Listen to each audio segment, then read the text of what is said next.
Western Spring Television. Ours it is.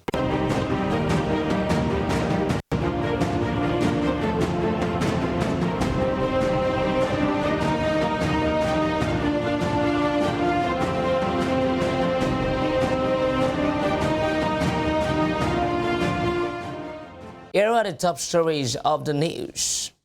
Nigeria Immigration Service orders the closure of the country's borders ahead of tomorrow's presidential and National Assembly elections. Police arrest Rivers State House of Rep member for foreign currencies. On the foreign scene, China presents 12-point proposal to end the Russia-Ukraine war as the world marks the first-year anniversary of the conflict. Good afternoon and welcome to Spring News at 12 on Western Spring Television. My name is Okweyemuni. The Nigerian Immigration Service (NIS) has ordered the closure of the country's borders throughout Saturday for the presidential and National Assembly elections. The Comptroller General (NIS) Issa Jere Idris gave the directive to command controllers across the country in a circular made available to newsmen yesterday. He noted that the total closure of all land borders comes into effect from 0000 hours on Saturday, 25th February 2023 to 0000 hours Sunday, 26th February 2023. Accordingly, all command controllers, especially those in the border states, are to ensure strict enforcement of the directive. President Muhammadu Buhari yesterday arrived in Daura, his hometown, Katsina State, ahead of tomorrow's presidential and National Assembly elections. The presidential jet touched down at the Umaru Musa Yar'Adua Airport yesterday evening, after which it proceeded to Daura on a white helicopter. Governor Aminu Masari of Katsina State and some members of his cabinet, as well as heads of various security agencies, were on the ground to welcome the #1 citizen. The president is expected to cast his vote in Saturday's presidential elections at the Sarakin Yara A ward in Daura local government area, Katsina State. In the meantime, the Independent National Electoral Commission (INEC) says it has taken possession of a substantial part of the cash it requested of the Central Bank of Nigeria (CBN) amid the naira scarcity. The INEC chairman, Professor Mahmood Yakubu, confirmed the receipt of the funds during a press conference in Abuja yesterday. This comes 2 weeks after Yakubu on February 7 met with the CBN governor, Godwin Emefiele, to address the need for cash for logistical operations in the conduct of elections. He said the bulk of a small amount of cash that was requested from the Apex Bank is right now being released to the Commission's offices nationwide.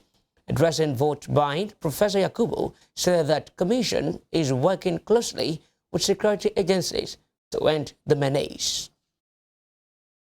We have worked closely with the enforcement agencies to ensure that this is eliminated from our electoral process. We are convinced that our joint operations before and on election day will vastly reduce the prospect of voter inducement, which is not only illegal, but actually immoral. The ban on the use of mobile phones and photographic devices at the voting cubicles is still in force. Some voters have used these devices in previous elections to snap their marked ballot papers for vote transaction. However, citizens are permitted to come to the polling units with these devices as long as they do not take them to the voting cubicles. Our arrangement of placing the ballot boxes near the voting cubicles and away from the party agents remains. Still with the February 25 presidential election, security agencies including the Armed Forces, Police and the Department of State Services, among others, have vowed to deal with anyone who attempts to subvert the general elections. At a joint news conference in Abuja, the Director of Defense Information, Brigadier General Tukur Gusau, said security agencies are prepared to use strong force on anyone caught trying to subvert the election. He said security agencies are determined to ensure the conduct of peaceful general elections. General Gusau restated that elections will be held in all parts of the country, urging Nigerians to discountenance threats from non-state actors. The Police Public Relations Officer, CSP Olumuyiwa Adejobi, added that the restriction of movement from midnight today until after the election tomorrow will be strictly enforced. In Rivers State, a member of the House of Representatives, Dr. Chinyere Igwe, has been arrested with an unspecified amount of foreign currencies. Dr. Igwe, who represents Port Harcourt Federal Constituency 2 in the lower chamber of the National Assembly, was arrested this morning along Aba Road in Port Harcourt. The State Police Command spokesperson, Grace Iringekoko, who confirmed the arrest to newsmen, said a statement on it will be released soon. Dr. Igwe is said to be a staunch supporter of the People's Democratic Party presidential candidate Atiku Abubakar. Elsewhere, the Nigerian Bar Association (NBA) has expressed shock over the gruesome killing of a Labour Party candidate for Enugu East Senatorial District, Oyibo Chukwu. Mr. Chukwu and his personal assistant were killed on Wednesday when assailants in a pickup truck attacked and set ablaze his campaign vehicle. The NBA president, Yakubu Maikiau, in a statement yesterday, cited the previous day's signing of a peace accord by the presidential candidates and their party's national chairman. According to him, the pact was violated even before the ink was dry. He stated that the bar unequivocally condemns the killing of Oyibo Chukwu and the general atmosphere of violence and desperation that continues to plague Nigeria's elections. The bar further commiserates with the Chukwu family, particularly his wife, children and brother, and the good people of Enugu State on the tragic event. The Attorney General of the Federation and Minister of Justice, Abubakar Malami, has said that President Muhammadu Buhari did not breach the Supreme Court's injunction as regards the Naira redesign and currency swap issue. Mr. Malami stated that as far as the rule of law is concerned, there are no options available. The minister made the declaration yesterday during the 67th ministerial press briefing at the State House, stating that the policy was aimed at those with illegitimate cash.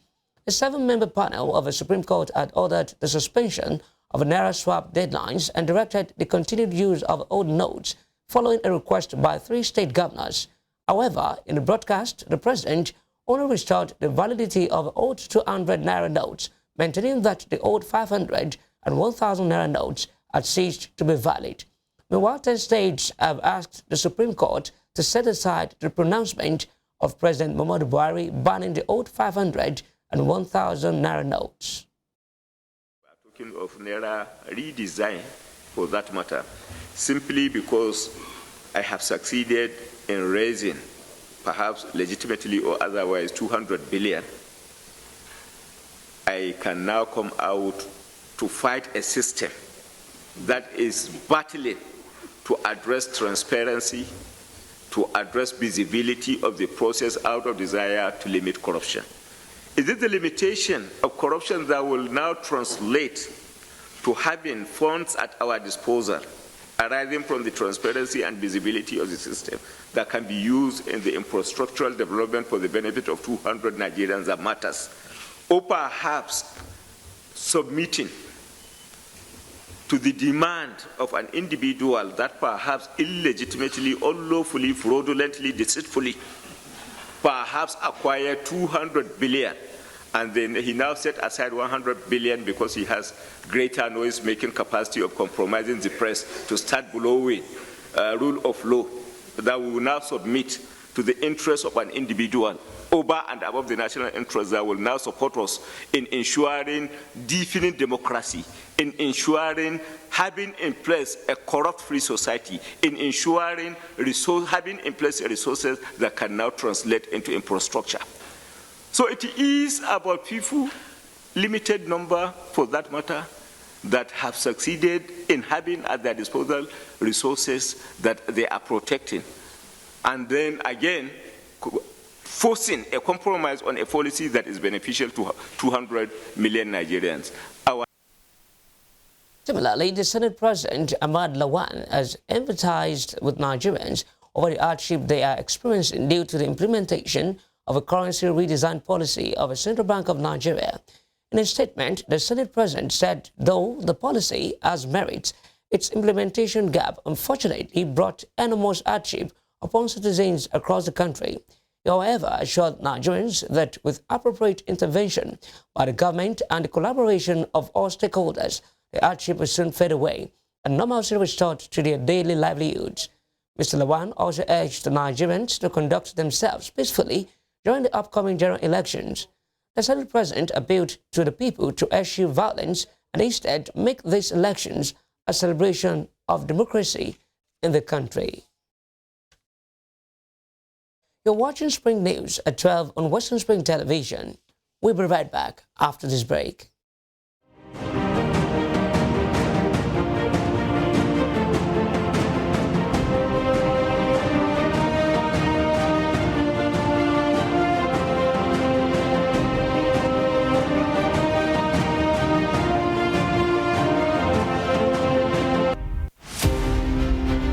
Dramatist, playwright, and icon of Yoruba thematic arts, Duro Ladipo was born December 18, 1931 in Osogbo, southwest Nigeria. His clergyman father christened him Timothy. His other names, Duro Dola, Duro Shomo, Duro Orike, reflected his persona and the circumstances that surrounded his birth. The legendary stage actor had in several public fora identified himself as one of the greatest abikus born to die in this world. Family records reveal how he was born and died 13 times. The intertwining names he bore thus lent credence to his spiritism. Duro Ladipo was one of the best known and world-acclaimed Yoruba dramatists to emerge from post-colonial Africa.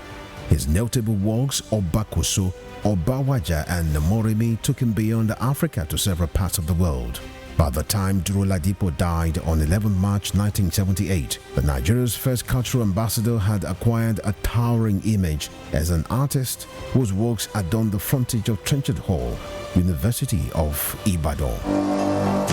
Western Spring Television identifies Duro Ladipo as a major character in history. Fumilayo Ransom Kuti was an educationist and advocate of women's rights. She was recognized for her vitriolic comments against colonial policy of taxation as it affected the Nigerian women. Bere, as fondly addressed by her women followers, Fumilayo championed the initiation of universal adult suffrage, which gave an unprecedented leeway for women to contest elective offices and power to exercise voting rights.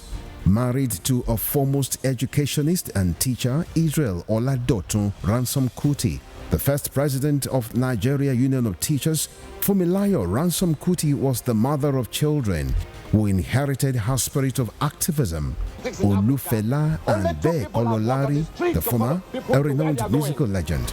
She was the first female student of Abeokuta Grammar School and the first female to own and drive a car in Nigeria. The award recipient of Member of Order of Nigeria MON and Lenin Peace Prize, was born on 25th October 1900 and was killed on 13th April 1978 by rampaging road soldiers in Lagos. Western Spring Television identifies Fumilayo Ransom Kuti as a watershed character in history. Hilas Olayinka Herbert Macaulay, politician, nationalist, and journalist, was the first Nigerian to qualify as a civil engineer, surveyor, and architect. Born November 14, 1864, Herbert Macaulay was the founder of Nigeria's National Democratic Party, the first political party in pre-independent Nigeria. Scholars of Nigeria's political history describe Herbert Macaulay as the intellectual bulldog of 19th century Nigerian nationalist movement, in deference to his qualities as founder and leader of two foremost political parties, Nigeria National Democratic Party (NNDP) and National Council of Nigerian Citizens (NCNC). His matchless versatility in party organization and control kept the British colonialists on their toes in the entire span of his active life. After his death on 7th May 1946, Herbert Macaulay remains a hero of his country, which recognized his anti-colonial struggles. Today, Nigeria's 10 naira coin bears his oval face and trademark moustache. Western Spring Television identifies Herbert Macaulay as a major character in history.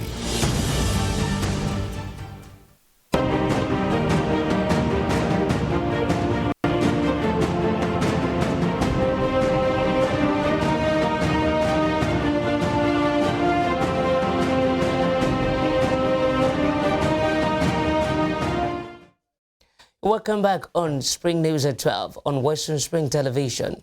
Now to the rest of our stories. In Bauchi State, a fatal crash occurred yesterday afternoon at Nabado Town along Bauchi Just Road in Toro local government area of the state has claimed the lives of 15 people. The sector commander, Federal Road Safety Corps, Bauchi State, Yusuf Abdullahi, confirmed the incident to newsmen yesterday night. It disclosed that 7 other people sustained varying degrees of injuries in the crash that was caused by speed violation and dangerous driving. He said the crash involved 2 commercial vehicles, a Toyota IS bus belonging to Adamawa Sunshine Transport Corporation, which collided with a Owo trailer belonging to Dangote Company. Mr. Abdullahi added that a total of 22 people, 2 female adults, 18 male adults, 1 male child, and 1 female child were involved in the crash. Former Radio Biafra anchorman Simon Ekpa has been arrested in Finland. Ekpa was taken into custody yesterday, 48 hours before the start of the general elections in Nigeria. Criminal investigator Tommy Rin from the Central Criminal Police told newsmen that the Finnish police and the National Bureau of Investigation in Finland had a police operation in a private apartment in the city of Lahti. Rin said the operation was connected to an ongoing preliminary investigation. Nigeria had asked Finland to intervene in Ekpa's activities. The Finland-based legal practitioner and former athlete is known for his subversive comments against Nigeria and its leadership. On the foreign scene, China has called for a ceasefire between Ukraine and Russia and a gradual de-escalation of the situation that will pave the way for peace talks as part of a 12-point proposal to end the conflict. The plan by China, which was released this morning by the Foreign Ministry and coincides with the first anniversary of Russia's invasion of Ukraine, urges an end to Western sanctions against Russia. It also proposes the establishment of humanitarian corridors for the evacuation of civilians and steps to ensure the export of grain after disruptions caused global food prices to spike last year. The proposal mainly elaborates on long-held Chinese positions, including that all countries' sovereignty and territorial integrity be effectively guaranteed. The plan also called for an end to the Cold War mentality, which is Beijing's standard stamp for what it regards as global dominance by the United States and its interference in the other countries' affairs. The ambassador of the European Union to China, Jorge Toledo, however, told reporters at a briefing in Beijing today that China had released a position paper on the peace proposal and that the EU will study it. In the meantime, a spokesman for Ukraine's Air Force, Yuri Inat, has said this morning that Russia may be preparing a surprise attack, urging Ukraine to stay alert in the coming days. There have been warnings in Ukraine this week that Moscow is planning a strike to mark the anniversary of its invasion. Speaking on national TV today, Inat said Russia could see that Ukraine had been preparing for an attack and may instead strike on another, more unexpected day. He asked people to listen carefully for air raid alerts and stay safe. On the streets of Kiev, the threat of a possible anniversary strike has been met with mixed responses. This comes as Ukraine makes one year of Russian invasion today. In Asia, at least 9 people have been killed and 14 injured in rioting and clashes with police in one of Papua's eastern towns after rumors circulated that a child had been kidnapped. Police revealed today that more than 200 security personnel, including police and the military, have been deployed to contain the situation in the restive Indonesian province. Papua Province Police spokesperson Ignatius Benny Adi Prabowo said there has been no further violence since yesterday's attacks on property and casualties. The riot was reported to have started after locals, angered by rumors of a child kidnapping, started throwing rocks at Wamena police station, where a man was detained over an alleged abduction. And now talking sports, State de Reims president Jean-Pierre Caillot has admitted that it will be impossible for the French outfit to sign for Larry Balogun on loan for an additional season. Prior to his switch to France, Balogun struggled to stamp down a place in the Arsenal first team and endured a tough loan spell at Middlesbrough last season, scoring just 3 goals in 21 appearances. But he has exploded this season in France on loan at Stade Reims, where he has become the joint Ligue 1 top scorer alongside Kylian Mbappe and Jonathan David with 15 goals. Balogun is now a wanted man ahead of the summer transfer window, casting some doubt over his Arsenal future. Before we end the news, here is a recap of our top stories. The Nigerian Immigration Service NIS has ordered the closure of a country's borders throughout Saturday for the presidential and National Assembly elections. Rivers State House of Representatives member Dr. Chinyere Igwe has been arrested with an unspecified amount of foreign currencies. On the foreign scene, China has called for a ceasefire between Ukraine and Russia and a gradual de-escalation of a situation that will pave the way for peace talks as part of a 12-point proposal to end the conflict. You can follow us on our social media handles on Facebook, Instagram, and Twitter at Western Spring Television. You can also watch us live on our YouTube channel at Western Spring Television. That ends Spring News at 12. I am Okoye Muni. Thanks for watching.